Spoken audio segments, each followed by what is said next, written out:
வணக்கம். அமரர் கல்கியின் பொன்னியின் செல்வன் பாகம் 3 கொலைவாள். அத்தியாயம் 25. முதன் மந்திரி வந்தார். பழையாறை நகரின் வீதிகள் அன்று வரை என்றும் கண்டிராதபடி அல்லோல கல்லோலமாய் இருந்தன. அத்தென்னகரில் ராஜ மாளிகைகள் இருந்த பகுதியை நோக்கி ஜனங்கள் திரள் திரளாக போய்க் கொண்டிருந்தார்கள். ஆண்களும் பெண்களும் வயோதிகர்களும் வாலிபர்களும் சிறுவர்களும் கூட்டம் கூட்டமாக சென்றார்கள். சைவர்களும் வைஷ்ணவர்களும் பௌத்தர்களும் சமணர்களும் அக்கூட்டத்தில் கலந்திருந்தார்கள். கடும் விரதங்கள் கொண்ட காளாமுகர்கள் சிலரும் அக்கூட்டத்தில் ஆங்காங்கு காணப்பட்டார்கள். மக்களில் அநேகர் அழுது புலம்பிக் கொண்டு சென்றார்கள். பலர் பழுவேட்டரையர்களை வகையார சபித்து கொண்டு சென்றார்கள். வாலிபர்கள் சிலர் ஆங்கங்கே கையில் களிகளுடன் காணப்பட்டார்கள். அவர்கள் அவ்வப்போது ஒருவருடைய களியை இன்னொருவர் தட்டி ஓசைப்படுத்தி கொண்டு சென்றார்கள். களி அடிபடும் ஓசை கேட்டதும் பழுவேட்டரையர்களின் தலையில் அப்படி போடு என்று சிலர் மெதுவாக சொன்னார்கள். சிலர் அவ்வாறு சத்தம் போட்டு கத்தினார்கள். சத்தம் போட்டு கத்தியவர்களில் காளாமுகர்கள் முக்கியமாய் இருந்தார்கள். பழையாறையில் இருந்த முக்கியமான ராஜ மாளிகைகளின் முன்முகப்புகள் பிறைச்சந்திரன் வடிவமாக அமைந்திருந்தன. எல்லா மாளிகைகளுக்கும் சேர்ந்து முன்பக்கத்தில் விசாலமான நிலாமுற்றம் இருந்தது.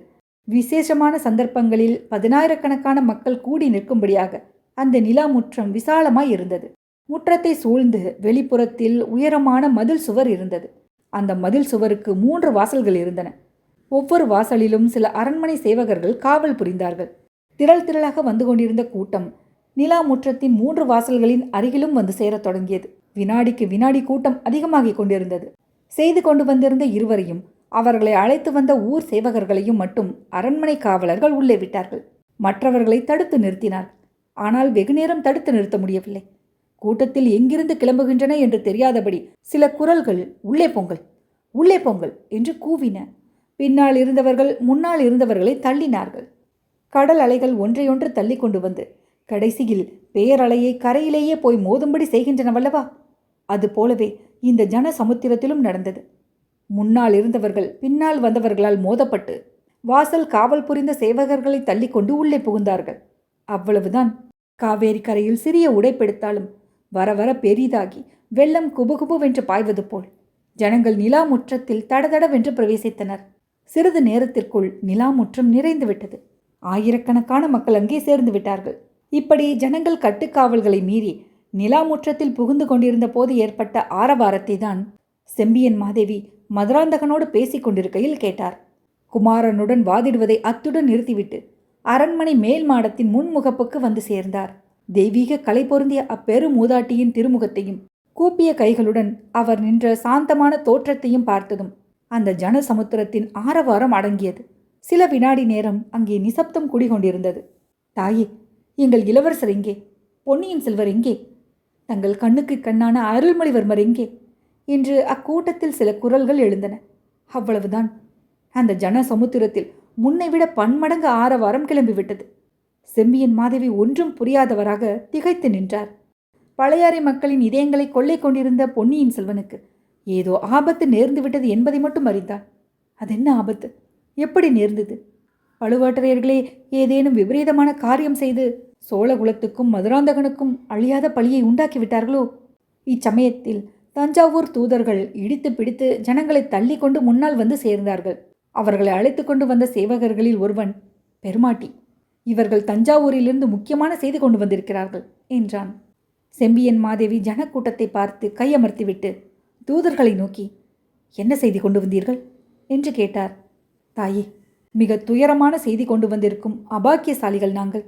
சக்கரவர்த்தியின் கட்டளையின் பேரில் இளவரசர் அருள்மொழிவர்மர் இலங்கையிலிருந்து கோடிக்கரைக்கு கப்பலில் வந்து கொண்டிருந்தார். வரும் வழியில் சுழிக்காற்றில் கப்பல் அகப்பட்டு கொண்டு விட்டது. துணையாக வந்த கப்பல் உடைந்து மூழ்கிவிட்டது. அதில் இருந்தவர்களை காப்பாற்றுவதற்காக இளவரசர் கடலில் குதித்தார். பிறகு அகப்படவில்லை. கடலிலும் கரையோரம் எங்கும் தேடுவதற்கு ஏற்பாடு செய்திருக்கிறது. சக்கரவர்த்தியும் மலையமான் மகளாரும் இச்செய்தியை கேட்டு பெருந்துயரில் ஆழ்ந்திருக்கிறார்கள். தங்களையும் மதுராந்தகத்தேவரையும் இளைய பிராட்டியையும் உடனே புறப்பட்டு தஞ்சைக்கு வரும்படி சக்கரவர்த்தி எங்கள் மூலம் செய்தி சொல்லி அனுப்பியிருக்கிறார். இவ்வாறு தூதர்கள் கூறியது செம்பியன் மாதேவியின் காதில் விழுந்தது. அதே சமயத்தில் ஜனக்கூட்டத்தின் செவிகளிலும் விழுந்தது. செம்பியன் மாதேவியின் கண்களில் நீர் தாரை தாரையாக பெருகியது. அதை பார்த்த ஜனங்கள் மேலும் ஓ என்று கதறினார்கள். கூட்டத்தில் முன்புறம் இருந்தவர்களில் ஒருவர், தாயே, தாங்கள் தஞ்சை போகக்கூடாது. இளைய பிராட்டியும் தஞ்சைக்கு போகக்கூடாது. சக்கரவர்த்தியை இங்கே வரும்படி செய்துவிட வேண்டும் என்று கூவினார். பொன்னியின் செல்வர் கடலில் மூழ்கிவிட்டார் என்பது பொய். பழுவேற்றையர்கள் தான் அவரை கொன்றிருப்பார்கள் என்றார் இன்னொருவர். மதுராந்தகரும் இனி தஞ்சைக்கு போகக்கூடாது, இங்கேயே இருக்க வேண்டும் என்று இன்னொரு குரல் கேட்டது. இளைய பிராட்டி எங்கே? அவரை நாங்கள் பார்க்க வேண்டும் என்று குரல்கள் கூவின. செம்பியன் மாதேவி தம் அருகிலிருந்த சேடிகளில் ஒருத்தியை பார்த்து இளவரசியை அழைத்து வரச் சொன்னார். கீழே கூட்டத்தில் கலந்து நின்று கொண்டிருந்த ஆழ்வார்க்கடியானும் அதே சமயத்தில் அங்கிருந்து நகர்ந்து சென்றான். பழையபடி குறுக்கு வழியில் விரைவாக சென்று குந்தவை தேவி வானதியை மூர்ச்சை தெளிவித்துக் கொண்டிருந்த கொடி வீட்டை கண்டுபிடித்தான். வந்தியத்தேவனிடம் இளையபிராட்டி கூறிய கடைசி வார்த்தைகளை கேட்டுக்கொண்டே சென்று அரண்மனை முற்றத்தில் நடக்கும் அமர்க்களத்தை பற்றி தெரிவித்தான்.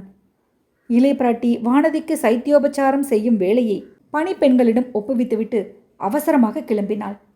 இளையபிராட்டி குந்தவை தேவி அரண்மனை மேல் மாட முகப்பில் செம்பியன் மாதேவியின் அருகில் நெருங்கிய போது அந்த மூதாட்டியின் கண்களில் இருந்து கண்ணீர் பெருகுவதை கவனித்தாள். அந்த காட்சி குந்தவையின் கண்களிலும் கண்ணீர் பெருக செய்தது. இதை கண்ட ஜன சமூகம் மேலும் துயர சாகரத்தில் மூழ்கியது. பொன்னியின் செல்வர் கடலில் மூழ்கவில்லை, பழுவேட்டரையர்கள் கொன்றுவிட்டார்கள். அவர்களை பழிக்கு பழி வாங்க வேண்டும். சக்கரவர்த்தியை பழுவேட்டரையர்கள் சிறையில் வைத்திருக்கிறார்கள். அவரை விடுவித்து அழைத்து வர வேண்டும். இளவரசி கட்டளையிட்டால் இந்த கணமே நாங்கள் புறப்பட சித்தமாயிருக்கிறோம். இவ்வாறெல்லாம் அந்த கூட்டத்தில் இருந்தவர்கள் இளைய பிராட்டியை பார்த்து கூறினார்கள். குந்தவையின் மனம் தீவிரமாக சிந்தித்தது. இளவரசர் உயிரோடு இருக்கிறார் என்ற உண்மையை இப்பொழுது வெளியிடக்கூடாது. ஆனால் ஜனங்களையும் சமாதானப்படுத்தி அனுப்ப வேண்டும். அதற்கு ஒரு வழி தோன்றியது.